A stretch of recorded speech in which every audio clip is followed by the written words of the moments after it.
13절 말씀 보시면 서기관들하고 바리새인들에 대해서 이제 주님이 책망하시는 내용들이잖아요. 서기관들이라 하면 말씀을 필사하던 사람들이었습니다. 그 당대에 말씀을 옮겨 적던 그런 사람들이었죠. 말씀을 제일 가까이 하는 사람들이었고요. 그리고 바리새인들 또한 말씀으로 돌아가자. 그리고 유대 사회의 신앙과 예배를 이끌었던 그런 사람들이죠. 근데 주님이 뭐라고 말씀하시냐면 너희는 천국 문을 사람들 앞에서 닫는 사람들이다 라고 말합니다. 너희는 천국에 사람이 들어가지 못하도록 닫는 거다. 여러분, 자기들이 어떻게 천국을 닫겠습니까? 그렇죠? 무슨 얘기죠? 그들이 가르침이나 그들의 삶이 사람들이 오늘날 우리로 말하면 예수님을 믿게 하지도 않고 교회를 다니고 싶은 마음도 없고 그렇게 만든다라고 하는 것을 말씀하는 거죠. 너희도 들어가지 않고 하나님이 말씀하신 그 말씀대로 살아가지 않는다라고 하는 거겠죠. 들어가려 하는 자도 들어가지 못하게 하는도다, 그렇게 말합니다. 그 이유가 무엇입니까? 외식하는 서기관들과 바리새인들이요, 외식하기 때문이다 라고 말합니다. 외식. 이 외식은 히포크리테스라고 그래가지고 우리가 참 많이 자주 듣죠. 외식. 언뜻 보면 말만 하고 삶이 없는 것을 일컫는 것처럼 보이지만 사실은 삶이 없는 것만을 말하는 것은 아닙니다. 말씀이 말씀하시는 삶의 추구 또 관심 이런 거 없는 겁니다. 항상 하나님을 이용해서 나를 추구하고 내가 추구하는 것에 훨씬 더 관심을 많이 가지는 거, 이것 또한 외식의 가장 중요한 부분이다라고 말할 수 있겠죠. 그래서 여러분, 누가복음에서는 이 외식을 이렇게 풀어서 설명합니다. 누가복음 11장 42절 이하인데요. 화 있을진저 너희 바리새인이여, 너희가 박하와 운양과 모든 채수의 11조는 드리되 공의와 하나님께 대한 사랑은 버리는도다. 그러나 이것도 행하고 저것도 버리지 말아야 할지니라. 율법적인 조항들은 실컷 따지는데 그들이 하나님에 대한 진심 있는 사랑과 삶은 없다라고 하는 거 아니겠어요? 그리고 43절은 이렇게 말씀합니다. 화 있을진저 너희 바리새인이여, 너희가 회당의 높은 자리와 시장에서 문안받는 것을 기뻐하는도다. 온갖 사람들의 인정과, 그죠? 사람들의 존경과 그거 받는 것에만 이 사람들이 집중하고 정말 하나님 말씀하시는 그 삶에는 나아가지 않는 것을 말하죠. 44절, 화 있을진저 너희는 너희 평토장한 무덤 같아서 그 위를 밟는 사람이 알지 못하느니라. 한 율법 교사가 예수께 대답하여 이르되 선생님, 이렇게 말씀하시니 우리까지 모욕하심이니이다. 이르시되 화 있을진저 또 너희 율법 교사여, 지기 어려운 짐을 사람에게 지우고 너희는 한 손가락도 이 짐에 대지 않는도다. 이렇게 이 외식에 대해서 주님이 좀 더 풀어서 설명을 하셨습니다. 여러분, 어떻게 외식하는 신앙생활을 하는 사람이 되어서 가고 또 삶을 사는 사람이 되어서 갈까요?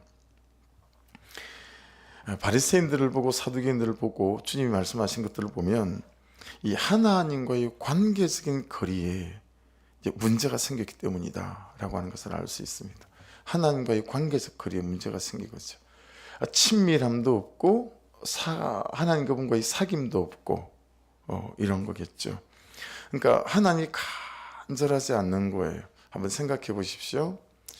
하나님이 나는 언제 간절한가? 그렇죠? 내 몸이 아플 때도 여러분 참 간절하지 않습니까?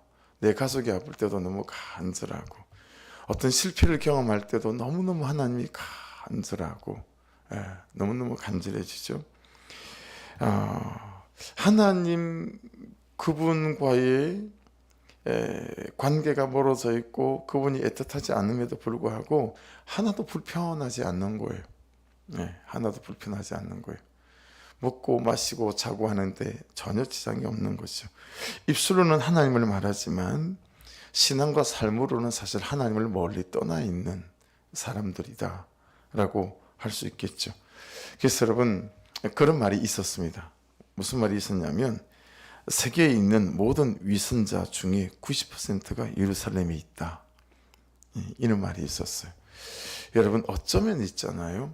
어쩌면 여러분 가족 중에, 친구 중에, 우리 이웃 중에 예수를 알지 못하는 사람들, 그들보다 우리가 훨씬 더 위선자일 수 있다라고 하는 말일 수 있지 않겠어요?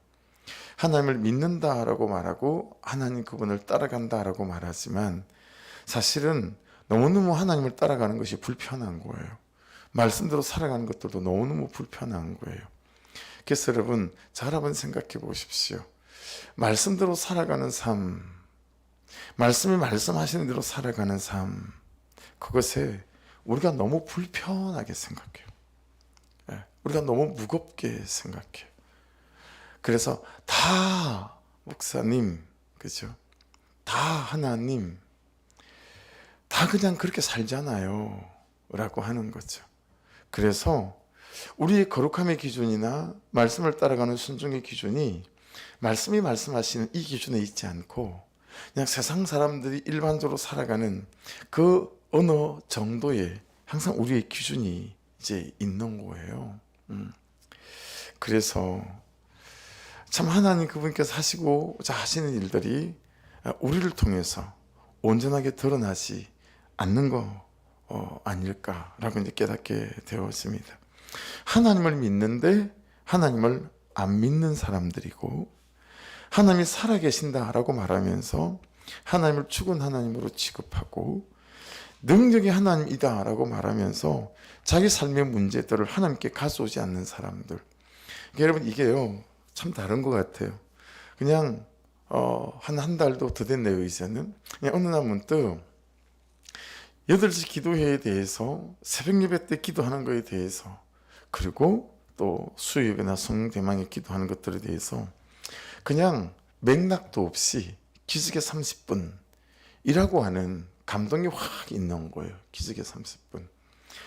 그러고 기도를 하니까 너무 다른 거 있죠. 말할 때, 기도할 때마다 말씀드리지 않지만, 그냥 제가 무릎 꿇고 기도할 때는 그냥 기적의 30분이라는 걸 외치고 기도하는 거예요. 하나님, 기적의 30분입니다. 그렇게 간절하게 믿고 구하니까요, 그 시간에 부르짖고 강구하는 기도들 가운데 하나님이 역사하시고 일하실 것들에 대한 그런 믿음이 생긴다라고 하는 거죠. 그러니까 여러분, 하나님을 믿는데 하나님을 안 믿는 사람, 우리가 아닌가 라고 하는 거죠. 그러니까 자꾸 말씀대로 살아가지 않는 위선된 삶들이 우리 가운데 나오게 되어지겠죠. 그래서 여러분, 이 외식이 무서운 이유는 맹목성 때문이다, 그렇게 말합니다. 이게 이제 영어로는 blindness라고 되어져 있어요. 맹목성. 그러니까 말씀이 말씀하시는 게 관계없어요. 그냥 맹목적이에요. 내가 생각하고 내가 결정지은 그것 쳐다보고 그냥 가는 거예요. 그래서 여러분, 우리가 완전할 수 없고 또 우리가 온전할 수 없잖아요. 그죠? 그래서 여러분, 성숙한 사람은 항상 말씀드리지만 안 자빠지고 안 넘어지는 사람은 아니죠. 금방금방 일어나는 사람이죠. 또한 여러분, 성숙한 사람은 맞는 줄 알고 갔어요. 근데 그날 아침 말씀을 묵상을 하는데 말씀이 아니라고 하는 거예요. 그러면 말씀이 아니라고 하니까 내 방향과 내 방식을 바꾸는 사람이 성숙한 사람이에요. 실수한 거 실수했다고 인정하고, 죄 지은 거 죄 졌다고 인정하고, 여러분, 그냥 내 방향과 방법을 바꾸는 것이 이게 성숙한 사람이거든요. 근데 여러분, 여러분들을 스스로 잘 따져보시고 챙겨보십시오.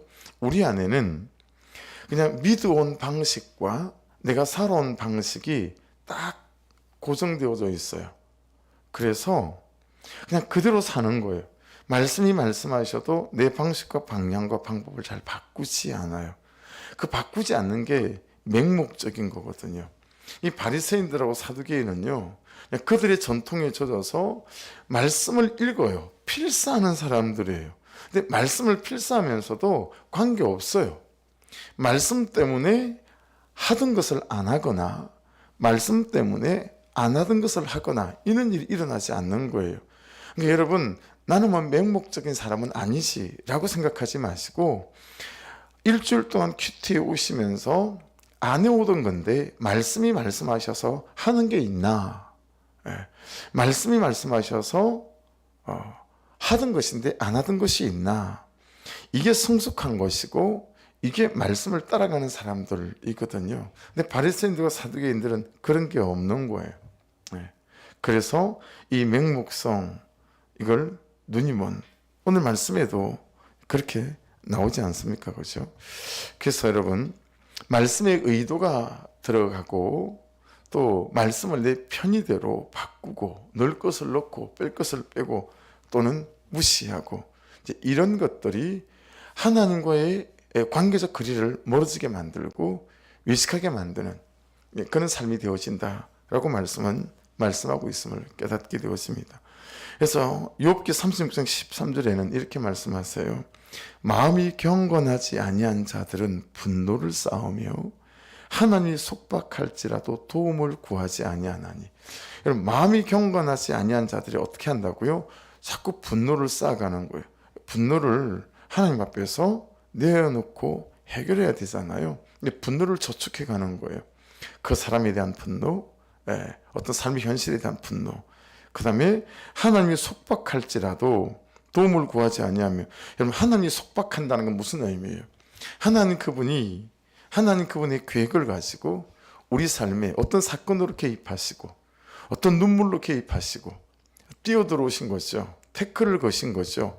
하나님이 속박할지라도 여러분 전혀 도움을 구하지 않는다라고 하는 것입니다. 해서 이제 뒤에 쭉 이어지는 말씀들을 좀 쉽게 좀 풀어서 설명을 드리면 이런 거예요. 새끼손가락을 걸고 약속하면 아무것도 아니지만 성경책에 손을 얹고 맹세하면 그것은 중요하다, 이렇게 생각하는 거죠. 바리새인들이 그렇게 가르친다라고 하는 거예요. 여러분, 모든 약속은 중요하지 않겠어요? 근데 이렇게 손가락 걸고 하는 약속은 아무것도 아니다, 성경책에 올리고 약속한 것만 중요한 거다. 어떤 거죠? 이혼론이죠. 그렇죠? 성경책에 손 올렸을 때만 하나님이 계신 겁니까? 아니잖아요. 그냥 교회당 바깥에서 여러분의 삶의 현장 속에서 사람과 사람이 약속할 때도 여러분 그곳에 하나님이 계시고 하나님이 보시고 아시는 줄로 믿습니다. 그래서 이 말씀을 잘 이해하셔야 됩니다. 이원론. 여기는 하나님이 계시고 저기는 하나님이 없고, 이 시간은 하나님이 역사하시는 시간이고 저 시간은 하나님이 역사하시지 않는 시간이고, 그런 거 아니라는 거예요. 악수하면서 약속하면 아무것도 아니래요. 하지만 하나님이 정리다 라고 손을 들면 중요한 것이다, 그렇게 가르치는 거예요, 바리새인들이. 그러니까 지금 말씀은요, 제발 이런 말 같지 않은 소리 좀 하지 마라, 이런 뜻입니다. 약속은 항상 하나님 앞에서 약속이라는 거죠. 그런데 약속에 대한 말씀의 본질적인 내용은 싹 빼버리고 예배당 안에서 하던 약속은 중요하고 예배당 밖에서 하는 약속은 중요하지 않는 것처럼 가르친다라고 하는 것입니다. 여러분, 예배당 안에도 하나님이 계시지만 예배당 바깥에도 우리 하나님은 함께 역사하시는 줄로 믿습니다. 그러다 보니까 여러분, 이게 어떤 가르침을 주냐면 삶이 없는 신앙을 조장하는 거예요. 말이 그냥 속이고 거짓말하는 것들을 조장하는 거예요. 이 바리새인들과 이 사두개인들이 굉장히 율법들을 따져가며 632가지를 가르치며 막 그렇게 하는 것 같지만 실상은 그들의 삶 속에서 하나님을 바라보고 가는 이 삶이 없는 신앙을 조장하는, 이렇게 해서 자기들도 위선을 떠는 사람들이 되어지고 모든 이스라엘 백성들도 위선을 떨고 사는 사람들로 만들어갔다라고 말씀하고 있는 것입니다. 지난주에 새로 오신 이제 부부에게 카톡을 하려고 보니까 그분 왜 카톡에는 이름 말고 이렇게 뭐 글자들이 적혀 있는 경우가 있잖아요. 그 글자가 이렇게 적혀 있었어요. 문장이 오늘이라고 하는 예배, 이렇게 돼 있더라고요. 오늘이라고 하는 예배. 여러분 참 의미가 있지 않습니까? 그리고 우리가 항상 많이 붙들고 주장하는 바 아닙니까? 그죠? 그래서 여러분, 저와 여러분의 삶의 예배가 다르지 않는 은혜가 있기를 주의 이름으로 축복합니다. 큐티할 때 하는 말과 여러분 이웃들과 하는 말이 다르지 않기를 주의 이름으로 축복합니다. 우리의 믿음과 우리의 삶이 다르지 않아야 된다라고 하는 거예요. 이게 다르니까 위선이 되어지는 거예요. 예, 그렇죠? 이게 우리 예배와 우리의 삶이 너무 다른 거예요. 우리의 믿는 바와 우리의 사는 바가 같아야 하는데 우리의 믿는 바와 사는 바가 다른 거예요. 우리 왜 큐티를 하죠? 왜 여러분 아침마다 말씀을 붙잡고 나가는 것입니까? 우리의 믿는 바와 사는 바가 같이 가고 싶은 거예요. 내가 하나님을 믿는데 하나님을 믿는 삶이길 원하는 거죠. 예. 그래서 여러분 조금씩 더 저와 여러분이 애를 써야 될 부분들은 큐티 하는 것도 하는 것이지만 2시간마다 알람이 울릴 때 오늘 아침에 큐티한 걸 꺼내서 다시 스마트폰으로 보는 거, 이 훈련들을 참 서로 해가는 게 너무 중요하겠다. 여러분 그러지 않으면 그냥 삶에 바빠서 또 이 사람과 갈등이 생기고 다툼이 생기고 막 이러다 보면 여러분 그냥 아침에 큐티의 말씀도 다 잊어버리잖아요. 그죠? 2시간 알람 울릴 때마다 꺼내서 오늘 아침에 나에게 뭐라고 말씀하셨는지를 쳐다보고 다시 마음을 바로잡고, 그죠? 다시 웃기 쓸려미고. 그러니까 하루도 아닌 것 같아요. 그냥 2시간만 사는 거예요. 보고 또 2시간 동안 주의 말씀대로 살게 도와주십시오. 그리고 또 2시간 뒤에 또 알람 울리면 주님 또 이 2시간만 살게 도와주십시오. 여러분 그렇게 2시간마다 말씀대로 살아내려고 하는 우리의 몸부림들이 있게 되어지게 되면 여러분 우리의 믿는 바와 우리의 사는 바가 함께 가는 역사가 나타나지 않을까요? 예. 그래서 사람들이 볼 때 내가 다르지 않는 거예요. 그렇죠? 강대상에 서 있는 목사인 저일 때와 그냥 아무도 모르는 평상복을 입고 다른 동네에서 운전하라고 하는 내 모습을 보는 것과 다르지 않는 것이 여러분 그게 저의 삶이어야 되지 않겠어요? 그렇죠? 근데 이게 다르다면 예. 그래서 요즘이야 그런 말씀들을 안 하지만 옛날에는 그런 말 많이 했어요. 예. 막 목사님이 말씀을 끝내고 내려오려고 그러니까 사모님이 이불 보따리를 들고 강대상으로 막 올라왔대잖아요. 그 강대상에 있는 당신하고 살고 싶다고. 강대상 밑에 있는 목사님 말고. 여러분은 어떠세요?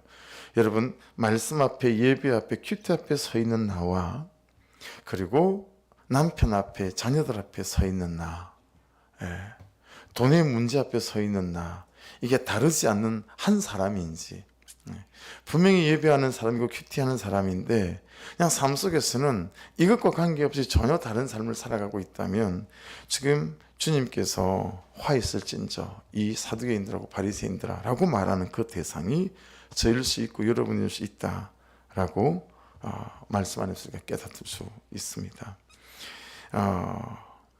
개척을 할 때 제가 어떤 마음이었는지 어렴풋합니다. 이제 명확한 것 2가지는 저는 되게 교만해서 개척을 했습니다. 네. 저는 개척하면 저 자신도 그랬고요. 주변에서도 그냥 섬기던 모든 교회에 이게 이제 맡았던 그런 사역들의 부흥이 있고 막 그랬었기 때문에 그냥 저도 개척하면 금방 부흥할 줄 알고 제 주변에서도 그는 사단이 많았어요. 막 집사님들 중에 제자들 중에 목사님 개척하시면 2-3년만 지나면 뭐 이런 얘기 많이 했었어요. 위로한다고 그냥 해준 말인지는 몰라도. 또 한 가지는 제가 되게 많이 안다고 생각했어요. 준비를 많이 했다고 생각했어요. 근데 개척하고 보니까 아닌 거 있죠. 제가 정말 준비가 안 돼 있는 사람이더라고요. 그래서 저는 그냥 개척하면서 그냥 목사가 되어 간 것 같아요. 네. 이 부흥은 2번째고 생존이 문제인 거 있죠. 제가 개척할 때 개척교회가 개척하면 120개, 150개 중에 하나가 살아남는다. 이게 통계학적으로 딱 통계가 나와 있었어요. 교단에서 또는 우리 한국에 있는 모든 교단에서 한 해 교회가 몇 개 개척하는지 다 데이터가 나오잖아요. 그 데이터를 계산해 보니까 120개 중에서 교회 하나가 살아남더라는 거예요. 예, 그런 시대죠. 요즘은 더 합니다. 요즘은 아예 개척 자체를 잘 하질 않아요. 예. 그러니까 여러분, 부흥은 두 번째고 생존해야 되는 거, 살아남아야 되는 거예요. 여러분, 살아남아야 된다라고 생각을 하니까 어떻게 되겠어요? 본질이 훼손되는 거예요. 그 처음에 품었던 그런 마음들이 있잖아요. 그냥 살아남아야 되니까 적당히 타협하는 것들도 생기고 너무 이제 괴로운 거죠. 여러분, 그러면서 제게 찾아온 여러 가지 흉년들이 있었던 것 같아요. 심각한 재정적인 흉년, 궁핍도 있고, 또 다른 사람들 볼 때는 저를 학대하는 것에 가까운 복음과 은혜보다는 좀 거리가 있는 정말 고행에 가까운 그런 어떤 금식이며 기도며 율법적인 신앙과 목회 이런 것도 있고, 저희의 가장 큰 외식은 병든 열심이었던 것 같아요. 정말 병든 열심으로 그렇게 뛰어다니고, 문제는 말씀대로 사는 한 사람이 아니라 오늘 지금 나에게 말씀하시는 하나님의 말씀을 보고 읽고 묵상하고 그 말씀으로 삶의 사건들을 해석하고 또 삶에 적용하고 사람들을 대하고, 더 나아가 말씀에 순종하는 삶은 순할 뿐이고요, 가르침 뿐이고, 정작 저 자신에게는 그 말씀을 적용하지 않는 그는 껍데기뿐인 이런 부분이 너무 많이 있더라라고 하는 거죠. 그래서 그냥 오매불망 제가 원하는 것은 목회적인 성공을 위한 그냥 힘든 과정일 뿐이야, 이렇게 위로하면서 그냥 그 걸음을 걸어갔던 거죠. 하루도 안 빼놓게 했겠습니까마는 그냥 우리 말은 그렇게 하니까요. 정말 한 8년 어간을 하루도 빼놓지 않고 소설리 기도로 산기도를 다니고, 그 더운 여름에 교회 종탑을 뜯어내고 거기서 기도하고 21일 금식을 몇 번씩이나 하고 3일 금식 이런 것들은 세지도 못하고, 그러다가 그 병든 열심의 가루로 119에 몇 번씩이나 실려가기도 하고. 여러분, 저의 외식으로 가는 이는 목회와 삶은 그냥 제 삶이나 제 안에 여러 공감들을 가지고 왔다라는 것을 깨닫게 되었습니다. 이 말씀을 묵상하면서 저녁에 나의 외식이 어떤 외식이 있었나, 이제 이런 것들을 보면서 이제 그때 생각이 난 거죠. 그러니까 여러분, 목회적인 성공도 내 우상이고 지나친 열심도 병든 열심도 내 우상이었다라고 하는 것을 깨닫게 되어지는 거죠. 그러니까 돌아보니까 너무너무 가슴이 메워지도록 아프고 후회도 되고, 어떻게 그렇게 하고 살았는지, 어떻게 그렇게 지독히 쏟고 살았는지, 정말 저도 쏟고 남도 쏟기는 삶이었어요. 여러분, 외식의 특징이에요. 외식하잖아요. 그럼 내가 쏟아요.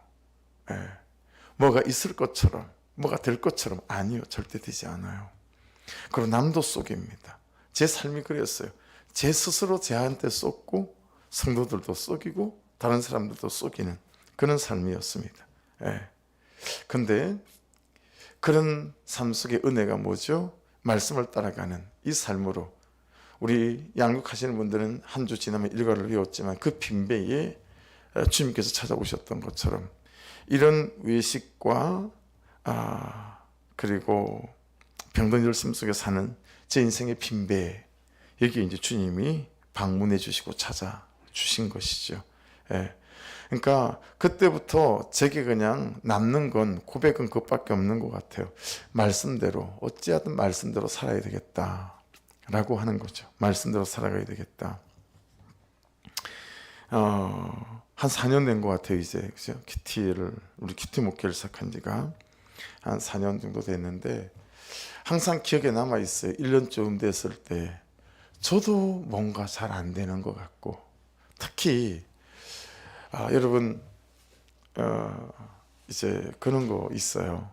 이게 분명히 옳은 길이라는 걸 제가 알고 이게 맞는 길이다라고 알고, 그렇지 않아요? 말씀을 따라가는 길보다 옳은 길이 있고 맞는 길이 어디 있겠어요? 그리고 제가 가는데 이게 열매가 별로 안 생기는 거죠. 그리고 성도들이 너무 버거워하는 거죠.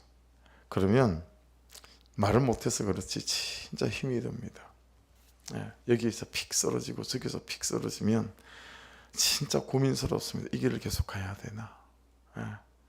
훨씬 쉽게 가는 방법을 잘 알고 있고, 그냥 훨씬 기준을 낮추면 얼마나 쉽게 갈 수 있는지를 잘 아니까, 주변에서 그렇게 목회하는 분들이 많이 또 있으니까.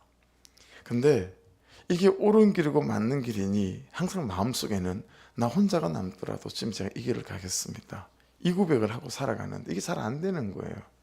그래가지고 제가 저를 가르쳤던 이제 지금은 이제 평원직이기도 하고 우리들 교회 이제 당회원이기도 한 김영순 평원직님한테 전화를 걸었었더니 이런저런 말을 들으시더니 고수들은 말을 많이 안 하나 봐요. 이분도 한마디로 제게 뭐라고 권면해 주셨냐면, 목사님 너무 조급하게 생각하지 마세요. 그냥 목사님이 먼저 말씀을 살아내시기 시작하면 온 교회 성도들도 말씀을 잘 살아내기 시작하실 거예요. 그 말이 정말 하나님의 음성이 되어졌죠, 저에게. 내가 말씀을 살아내야 성도들이 말씀을 살아내는구나. 여러분, 인생이 참 고달프시죠? 삶이 많이 고달프지 않으세요? 큐티하면서 깨닫게 되는 곳이 있습니다. 그거 뭐냐면, 여러분, 내가 말씀을 살아내잖아요. 그러면 내 삶이 말씀을 살아내는 내 삶처럼 삶이 되어져 가는 것들을 경험케 되어지는 것 같아요. 그러니 여러분, 안 사라지는 삶을 붙들고 너무 고통스럽고 힘들어하지 마시고요, 말씀을 살아내는 이 삶에 우리의 마음이 더 들어가고, 그래서 한 걸음 한 걸음 말씀을 살아내가기 시작하면 여러분, 그 말씀을 살아내는 삶을 따라 우리의 삶 안에 하나님의 선하시고 놀라우신 은혜가 함께 가는 역사가 나타나게 될 줄로 믿습니다. 그러니까 이게 저의 남은 거라고 생각합니다, 저는. 그래서 요즘 양육하는 이제 시간도 그렇고, 또 제가 스스로 하는 큐티도 그렇고, 순간순간이 하나님 지성소 되게 도와주십시오 라는 거예요. 여러분, 지성소가 어떤 곳인지 의미가 있어. 이게 이제 오늘 저녁에 큐티 말씀을 준비하다가 이제 깨닫게 된 거예요. 왜 지성소 안에 속죄소가 그 자리고 시은자가 그 자리고 같은 자리일까? 이게 오늘 처음으로 깨달아졌어요. 여러분, 지성소 있잖아요. 지성소 안에 천사가 이렇게 하고 있잖아요. 그 천사 밑 거기가 시은자예요. 은혜가 베풀어지는 장소거든요. 근데 다른 말로 속죄소라고 불러요. 야, 왜 한 장소가 속죄소이고 한 장소가 시은자이지? 오늘 저녁에 큐티하다가 오늘 저녁에 처음 깨달았다니까요. 책에서 본 바도 없고 강의를 들은 바도 없고 그냥 큐티하다가 이게 팍 깨달아졌어요. 여러분, 말씀을 따라가다 보면 버거워요. 힘들어요. 왜 힘들죠? 버겁죠? 내 죄가 보이기 때문에 그래요. 그죠? 내 죄가 보이기 때문에. 근데 여러분, 내 죄만 보이는 게 아니잖아요. 지성소의 속죄소에서 그 보이는 그 죄를 사하시고 은혜를 베풀어 주셔서 그 죄를 사하시고 나로 다시 하나님 그분의 은혜로 일어나게 만드는 것 아니겠습니까? 그래서 지성소의 한 장소인데 그걸 시은자라 부르기도 하고 속죄소라 부르기도 하는구나. 이게 너무 큰 울림으로 제게 와닿고 깨달아지는 거예요. 무슨 말씀을 드리는 거냐면, 여러분, 말씀을 따라가는 삶이 괴로운 게 정상입니다. 힘겹고 버거운 게 정상입니다. 내 죄가 보이고 내 죄와 씨름하며 가는 게 정상입니다. 근데 그것만 있는 것이 아니라 그것들을 이겨내고 그것들을 살아낼 수 있는 시은자, 베풀어지는 은혜가 있는 줄로 믿습니다. 그렇게 또 다른 하나님의 사람이 세워져 가고 그 재련소에서 그 연단되어져서 말입니다.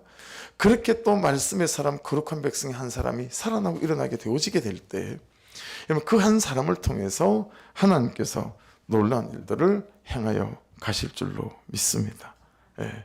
그래서 여러분, 우리가 수요일 날 말씀을 나눴던가요? 정말 성령이 임하지 않으면 자신에 대하여 존재적으로 절망하기 힘듭니다.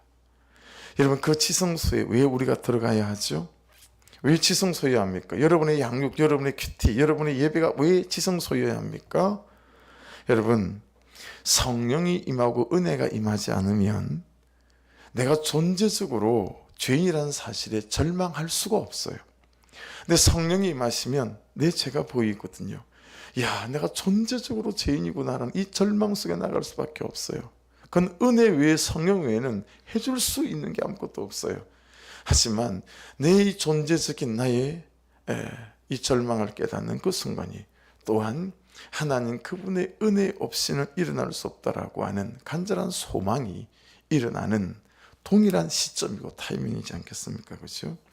그래서 여러분, 항상 저 같은 경우에는 그렇겠죠. 제가 양육을 받으면서 수요를 나눴었지만 정말 고민스러웠던 거, 그 양육을 받는 5주 동안 계속 고민스러웠던 건 내가 계속 이대로 목사해도 될까? 내가 양심이 있다면 이대로 계속 목사해도 되는 것일까? 이 고민과 이 갈등 때문에 너무너무 힘들었어요. 제가 어디 있었던 거죠? 지성소 안에 있었던 거예요. 이 지성소 안에서 저의 존재적인 절망을 본 거예요. 내가 존재적으로 죄인이구나. 이걸 보니까 계속 목사도 될까? 이 고민으로 5주 동안 씨름을 하는 거예요. 여러분, 지성소에 들어가셔야 합니다. 말씀의 지성소에 들어가서 이 외식들을 이겨야 합니다. 그냥 다 그렇게 사니까 나도 그렇게 사는 것이 아무렇지도 않으면 안 됩니다. 우리는 큐티를 해가는 사람이고 말씀을 따라가는 사람들에게 큐티하는 시간마다 지성소가 되셔서 그 말씀의 빛 아래 내 삶과 내 심령이 조명되어져서 정말 내가 존재적으로 죄인이라고 하는 존재적 절망 속에 머물게 되어지게 될 때, 그러면 거기서 예수 그리스도의 그 보혈의 권능으로 하나님의 은혜로 다시 살고 일어나는 역사가 시작될 수 있다 믿습니다. 그렇죠? 우리 예배마다, 우리의 큐티마다 이 지성소가 되어져야 될 명백한 이유가 거기에 있음을 볼 수 있습니다. 그래서 나의 불순종, 나의 완악함, 나의 완고함에 대한 절망. 그러고 나니까 치과에서 이제 치과 치료를 제가 여러 달을 받았잖아요. 그래서 그 치과에 의자 누울 때마다 제가 하나님, 저기가 나의 지성소입니다. 너무 괴로우니까요. 그 치과는 그렇게 임플란트를 다른 치과는 되게 수월하게 하던데, 임플란트가 너무너무 힘들고, 그 치과 의자에 누워가지고 제일 오래 내가 누워있던 시간은 한 8시간인가 누워있었던 것 같아요. 막 허리가 나중에 안 펴요. 그냥 잇몸을 다 절개해가지고, 그리고 막, 너무 힘들었던 것 같아요. 계속 오라는 걸 안 가고 있는 거예요. 거기만 가면 제 지성소가 됩니다. 여러분, 무슨 말씀을 드리는 거냐면, 그런 면에서 제가 겪는 고난, 여러분이 겪는 고난, 실패와 좌절도 하나님 안에서 나의 지성소일 수 있습니다. 할렐루야. 그 사건 속에서 내 죄를 보잖아요. 그 사건 속에서.